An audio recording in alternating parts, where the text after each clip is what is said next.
que pelo Santo Espírito venha, meu Senhor da glória, nos dar entendimento, para que tudo que seja dito, meu Senhor da glória, venha surtir efeito para a edificação de todos os teus servos, em nome de Jesus. Amém. Glória a Deus. Nós temos 50 minutos para meditarmos na eterna palavra de Deus.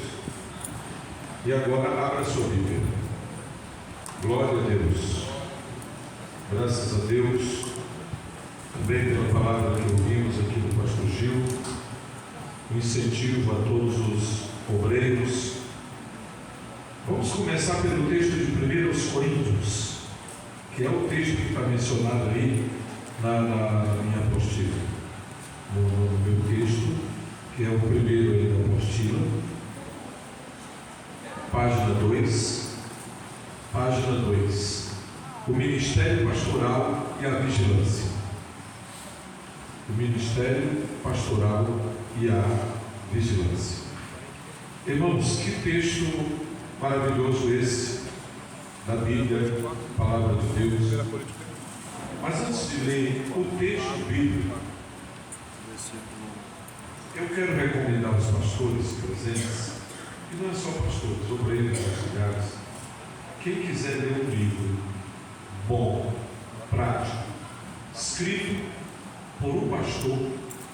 Esse pastor, irmãos, ele é responsável por 4.000 igrejas. 4.000 igrejas no mundo. Igreja do Farol. Ele trabalha como evangelista internacional, ministra nas cruzadas globais. O nome da cruzada dele é o Jesus que Cura, e ele dá conferências em todo o mundo.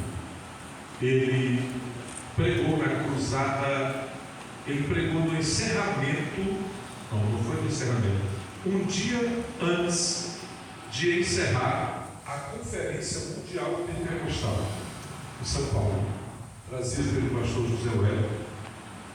Ele pregou, ele é da África, ele mora na África, ele é médico, abandonou o seu hospital, sua clínica, pelo Ministério Pastoral, por uma chamada, o Ministério Pastoral, e ele tem uma equipe de missionários no mundo inteiro. Ele dá treinamento para missionários sobre plantação de igrejas.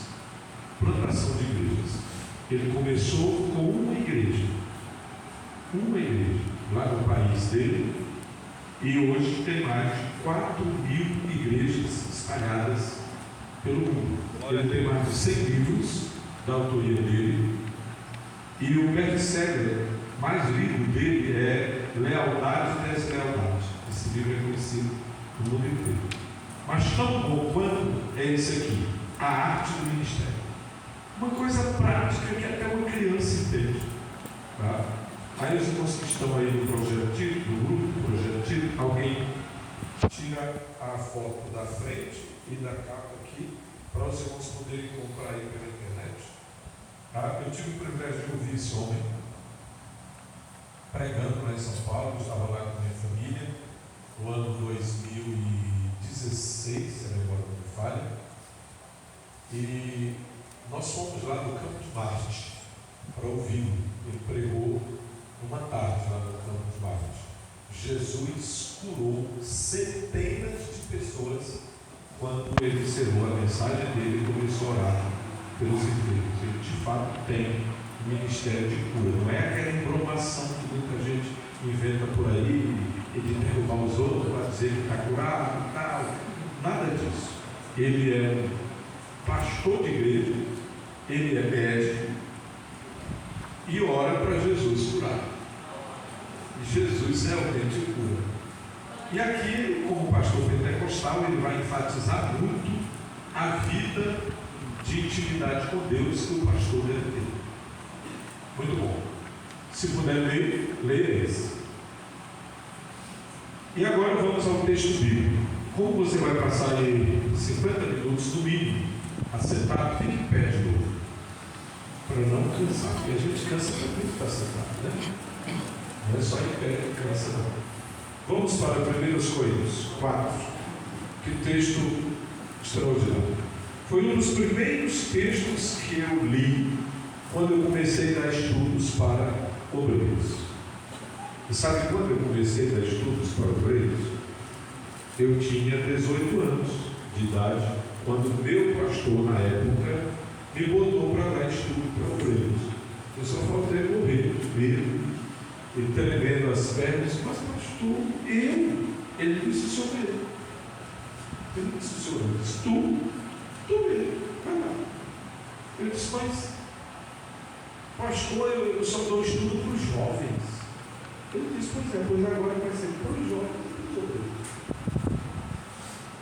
E eu fui, andei 24 quilômetros a pé, num lugarzinho como B2, talvez até quem conheça por aqui. Fui lá na terceira quadra da B2 e ministrei para obreiros e os irmãos que gostaram. Aí de lá para cá, até hoje. Depois aquele pastor Luciano, que falou Cristo, né? Me levou em Esperantinópolis para ministrar um trabalho de auxiliares, que antigamente era assim, né? Encontro de auxiliares.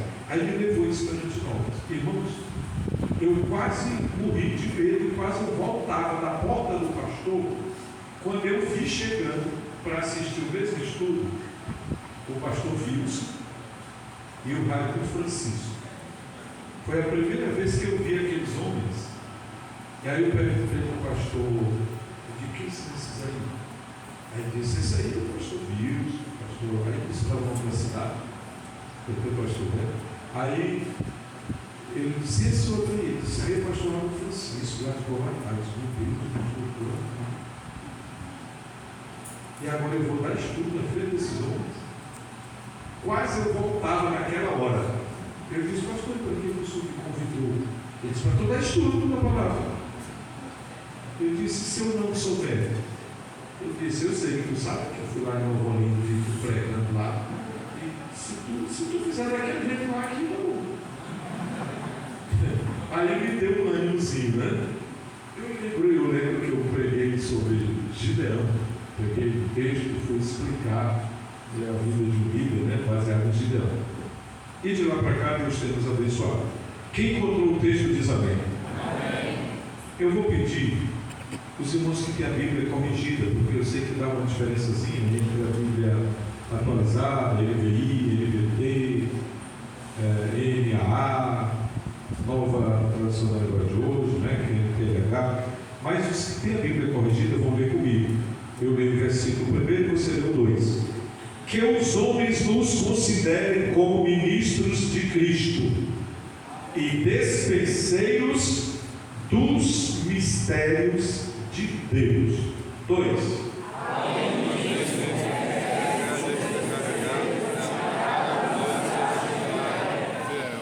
Fiel. Vamos ouvir só as vozes femininas. Lendo o versículo 2, só as vozes femininas. 1, 2, 3.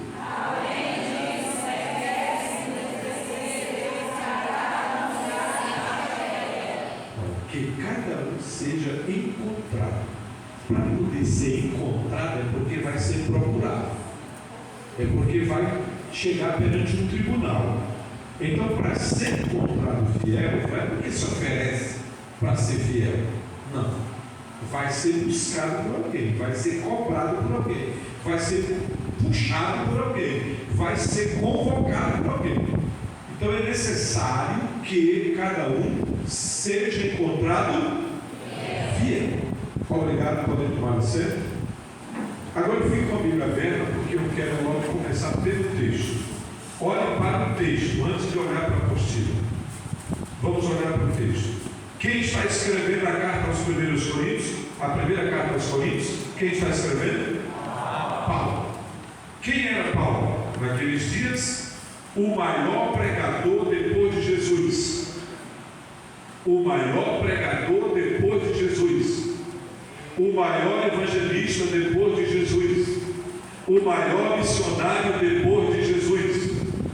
O maior plantador de novas igrejas. O maior plantador de congregações.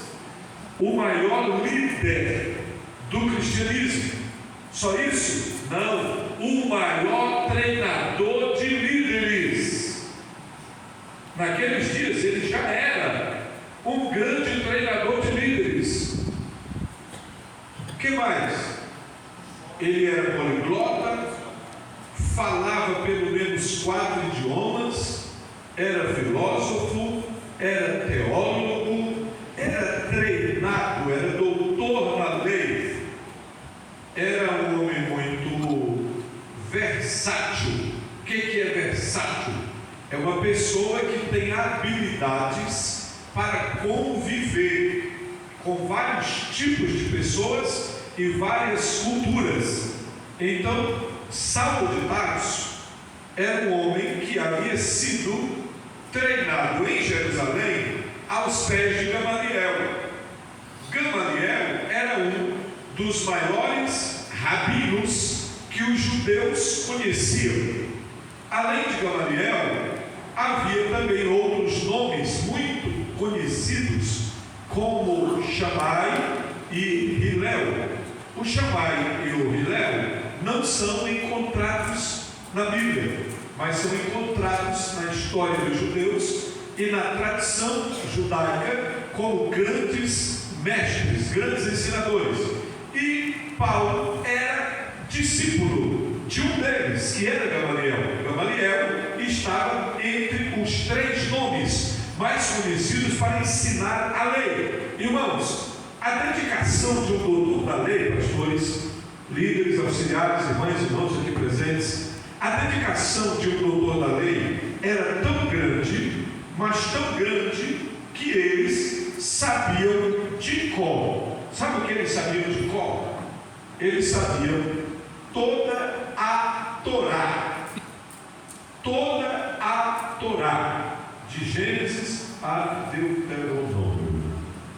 Eles eram obrigados a memorizar.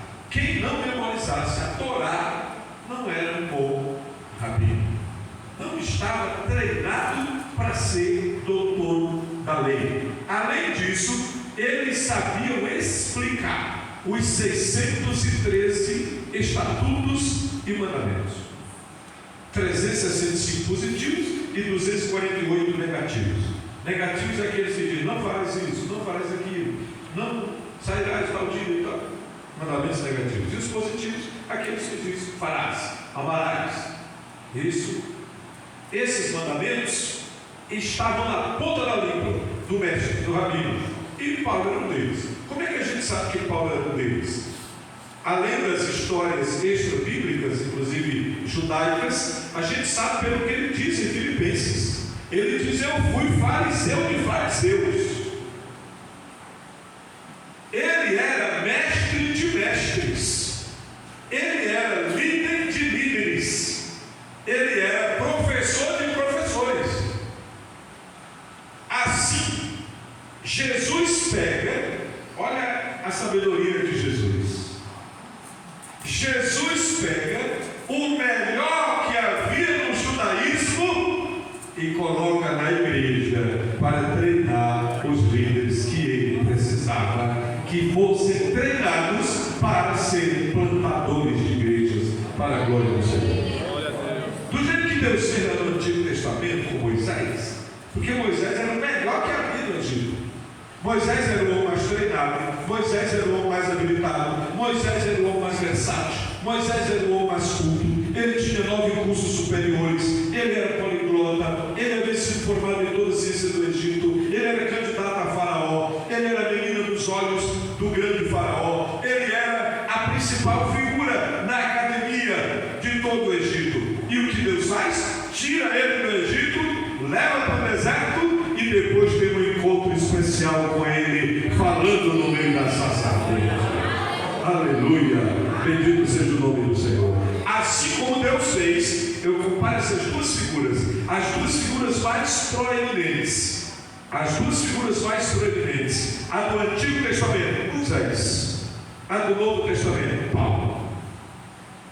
Deus pega estes homens que eram treinados e coloca na sua escola. A escola de Moisés durou mais tempo, 40 anos. A escola de Paulo durou de 10 a 13 anos. De 10 a 13 anos. Mas para começar, Jesus tem um encontro com este homem chamado Saulo e Paulo, irmãos. Não teve mudança de nome, é porque Saulo é o nome em hebraico, Paulo é o nome grego. Então Jesus não mudou o nome dele, não teve mudança de nome, não, simplesmente porque em hebraico quem chamasse ele qualquer dia, qualquer tempo, era Saulo, continuava Saulo. Saulo é uma homenagem a Saul, porque era da tribo de Benjamim. E Paulo é o seu nome grego, que significa pequeno. Então, ele era versátil na cultura judaica, na cultura romana e na cultura grega. Observe, enquanto ele, como cidadão romano, ele tinha direito de entrar em todo lugar do império. Não podia ser preso de qualquer jeito, ele tinha uma licença especial. Se admiraram tanto dele que um dia, me parece que foi Festo ou Félix, um deles, disse: olha, tu és cidadão romano. Aí o rei que estava falando, a pessoa importante que estava falando, disse, uma espécie de governador, disse: com grande soma de dinheiro eu consegui esse título de cidadão romano. E você é cidadão romano? Ele disse: eu sou de nascimento, porque ele nasceu em Tarso da Cilícia, e Cilícia era geograficamente pertencente ao Império Romano. Então, ele era essa pessoa. Mas, meus irmãos, tudo isso que ele era, tudo isso que ele foi, ele disse: eu deposito aos pés de Cristo. Eu deposito aos pés de Cristo, pela sublimidade do conhecimento que agora eu tenho. Jesus o encontra na estrada de Damasco, e quando ele pergunta: quem é o Senhor? Quem é que está falando comigo? Ele ouve a voz, ele não consegue ver por causa da claridade, mas ele escuta a voz: Saulo, Saulo, por que você me persegue? E ele pergunta: quem é o Senhor? Quem é a pessoa que está falando comigo? Ali ele não usa Yahvé. No original ali não tem Yahvé. Ali é como se ele estivesse dizendo: quem é o Senhor? Se tratando como um adjetivo de tratamento. Senhor. Quem é o Senhor?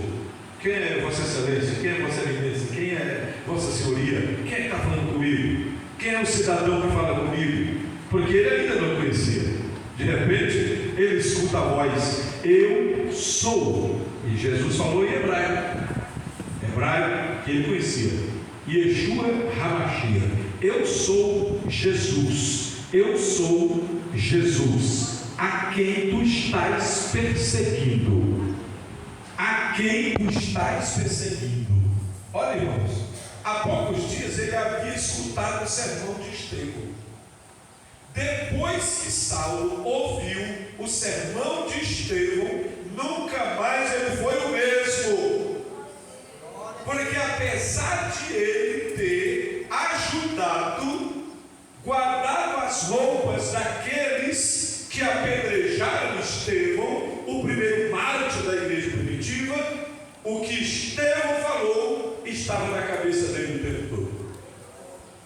Porque Estevão fez uma preleção extraordinária. Se fosse se colocar hoje em uma categoria de discurso bem feito, o de Estevão é um dos mais belos, é um dos mais extraordinários e dos mais longos, porque começa no capítulo 6 e tem todo o capítulo 7 de Atos, e ele faz um resumo do Antigo Testamento e aplica tudo a Jesus.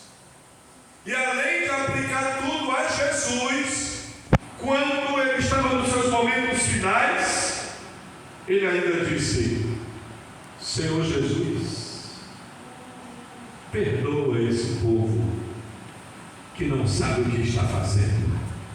Ele disse: Senhor Jesus, e depois complementou: eis que vejo o céu aberto e o Filho do Homem em pé à direita do Pai. Aleluia. Ele teve uma visão extraordinária. Glória a Deus. Saulo escutou isso. Saulo estava lá demais, ele estava protegendo os assassinos, ele estava guardando as vestes dos que mataram Estevão, mas daquele dia em diante a sua consciência não ficou em paz, e na hora que ele escuta a voz ecoando: eu sou Jesus a quem tu estás perseguindo, a Bíblia diz que ele simplesmente se prostra e ele diz: Senhor, o que tu queres que eu faça? O que eu devo fazer daqui para frente? Sabe o que significa isso? Ele se rende, ele se entrega, ele se converte, ele entende que aquele Jesus que Pilatos mandou entregar a crucificação era de fato o Yeshua HaMashiach, era Jesus, o Messias que o povo de Israel precisava, que o povo de Israel esperava. Bendito seja o nome do Senhor. E agora, depois de passar por aqueles momentos iniciais, ele recebe a visita do irmão Ananias, discípulo que estava em Damasco, e ele, Saulo, foi cheio do Espírito Santo, foi batizado em águas, foi cheio do Espírito Santo, foi curado. Aí entrou na escola, foi rejeitado, foi perseguido, foi tirado por dentro de um cesto, por um muro, para escapar com vida. Depois foi a Jerusalém, lá não foi bem recebido, porque ele era tão grande, Saulo, ele era tão grande e tão temido. Vamos pensar hoje aqui no Brasil essa figura. Não precisa, né? Pois é, era um daqueles lá do Supremo, era um daqueles. A fama de Saulo na época era daquele jeito, porque onde ele ia ele causava terror. Irmãos, ele causava tanto terror que Jesus chamou ele de touro bravo. Pastor, não li isso na Bíblia, está nas entrelinhas. Jesus disse assim: duro será para ti recalcitrar contra os aguilhões. Quem é que recalcitra contra aguilhões? Touro bravo. Jesus disse: tu és um touro bravo, tu pareces um touro bravo, mas eu já sei o que fazer para te colocar na minha presença. Eu já sei o que fazer para que tu sejas a pessoa que eu quero que tu sejas. Na hora que Ananias estava com medo de ir para se encontrar com ele, aí Jesus disse: não tenhas medo, porque ele será para mim um vaso escolhido, e eu mostrarei a ele o quanto ele vai suportar por amor ao meu nome. Oh Jesus poderoso, oh Jesus glorioso, que extraordinário é o poder de Jesus. Não duvide do que Deus pode fazer para salvar pessoas difíceis. Não duvide do que Deus pode fazer para salvar as pessoas difíceis da tua casa, da tua família, da tua vizinhança, do teu campo, do teu povoado, da tua cidade, do teu bairro. Deus sabe o que fazer para amarrar o touro bravo. Jesus sabe o que fazer. Deus tem a estratégia certa. Então só ore. Continue apenas orando e crendo que o eterno Deus, na hora certa, fará o que lhe apraz para salvar aquela pessoa difícil da sua família, aquela pessoa difícil da sua vizinhança, aquela pessoa difícil que você não consegue nem chegar perto para dar uma palavra. Mas o touro bravo tem jeito, porque Jesus é o avançador, Jesus é o adestrador, Jesus é a pessoa que tem a capacidade de trazê-lo para a sua presença. E quando ele escreve aos irmãos que estavam em Corinto, depois que ele fala do poder da cruz, da mensagem da cruz, e explica que não poderia existir o espírito montando e as dissensões dentro da igreja, agora ele se volta para os líderes, ele se volta para a liderança e diz que os homens nos considerem, que os homens olhem para nós e consigam ver o perex de Cristo. É a palavra grega que ele usa, o perex, que os homens olham para nós e enxerguem serviçais, a serviço de Cristo, escravos a serviço de Cristo. E o perex era ainda mais servo, porque o perex era um tipo de servo que servia aos servos. Era o servo que servia ao servo. Era o remador de um grande navio que remava no porão, que nem era visto, não estava sendo visto, mas o navio andava por causa deles. Lá embaixo, no escuro, suados, botando força. É com ele que Paulo se compara e compara os obreiros, que os homens nos considerem como o perex de Cristo. Isso aqui quer dizer a palavra ministro. De vez em quando tem gente que pensa que a palavra ministro é uma coisa, aí não chega o pai e diz: oi, irmão, não, ministro, pastor. Eu conheci um que se zangava porque ele passou a ser diácono, né? Foi separado para o diaconato, mas ele queria que todo mundo, ao chamar o nome dele, dissesse assim: diácono, tá? Não dissesse irmão, fulano. Ele queria que botasse a palavra diácono na frente. Quando alguém perguntava: como é o seu nome? Meu nome é o diácono. Que nada, meu nome é diácono. Como você está entendendo?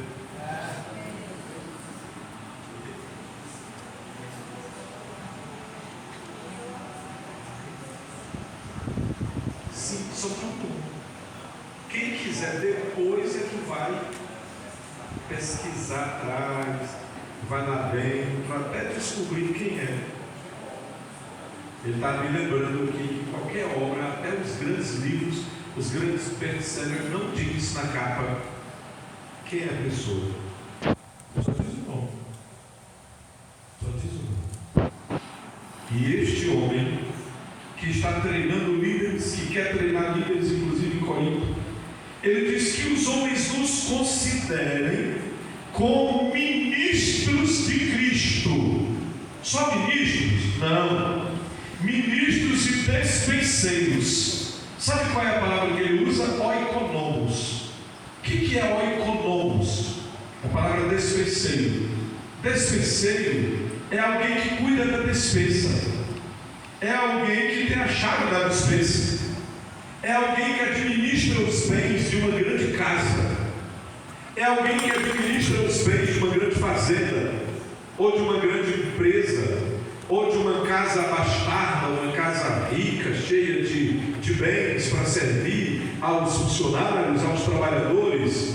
É um gerente, é um gestor, é um oikonomos.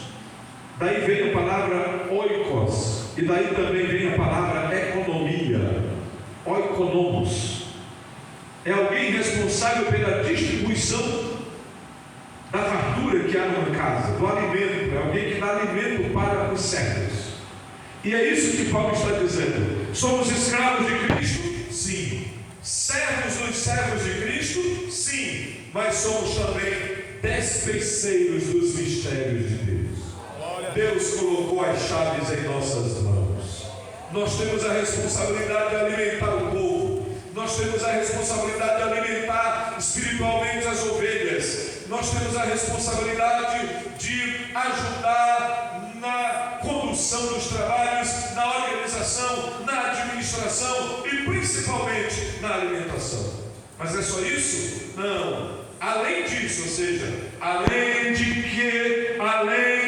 das pessoas terem que nos considerar além de estarmos numa posição que alguém olhe para nós e nos chame de servos, requer-se dos oikonomos, requer-se dos despenseiros, que cada um seja encontrado fiel. Você pode repetir essa palavra? Fiel. Fiel. E a gente lembra de uma ilustração, fiel da balança. Quando a balança está no seu fiel, ela não pesa demais, nem para um lado, nem para o outro. Nem para o lado, nem para o outro. Antigamente, quando as pessoas trabalhavam com balança, né? Que hoje já vem quase tudo pesado, tudo, né? O nomezinho escrito. Agora é eletrônico e tal. Mas aquelas balanças de 2 pratos, que aí o camarada puxa lá um negócio assim, né? Ele puxa, 1 quilo, 350. Havia alguns espertos na hora de vender peixe, na hora de vender carne, na hora de pesar algumas coisas, que eles davam um jeito, assim, botavam o negócio todo lá, ou então eles pegavam um chumbo. Não tinha o peso que ficava do lado da mercadoria, o produto, e do outro lado o peso, né? Desse lado do produto, aqui o peso. Teve meio quilo, teve 1 quilo, 2 quilos, até 5 quilos, dependendo da capacidade da balança. Alguns botavam um chumbozinho ou tiravam o chumbo que tinha no fundo, para fazer de conta que já tinha dado 1 quilo. Aí quando a gente pegava assim, meu amigo, que deu 1 quilo? Tem, ainda passou um pouquinho, olha aí. Uma vez eu até um camarada numa feira, porque ele tirou tanto, ele tirou 250 gramas, deixou só 750. Aí tinha um vendedor do lado que me conhecia, aí ele fez só assim: pesa aqui, professor. Aí eu dei uma voltinha, pesei, meu irmão pesou 750. Eu, capaz, não vou perder 750.